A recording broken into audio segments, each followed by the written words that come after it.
Morning everyone, just reading the book The Courage to be Disliked, and today he talks about the idea that other people's problems are not your responsibility, and he says that, most interpersonal problems come from either you trying to interfere too much in other people's problems or allowing other people to interfere in your problems. Like he said last time, you can support and you can assist and you can encourage, but it doesn't do you any good to do that work or to solve that task for the other person. So the point is that,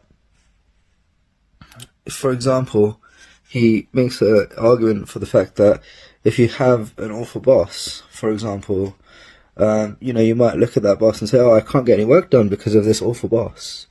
But he says that, there's a purpose in your life for having that awful boss. And he says that, the Adlerian psychology will say, I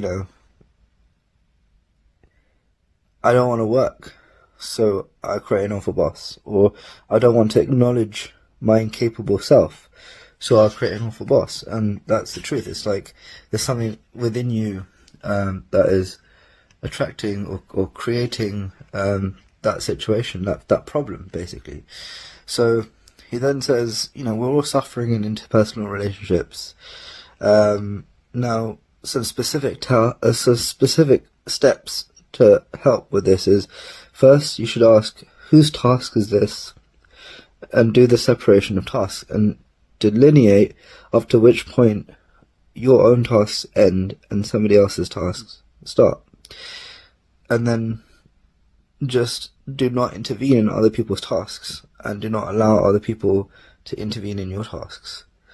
And therefore, this is all talking about freedom. It's about you and what you choose and what you focus on.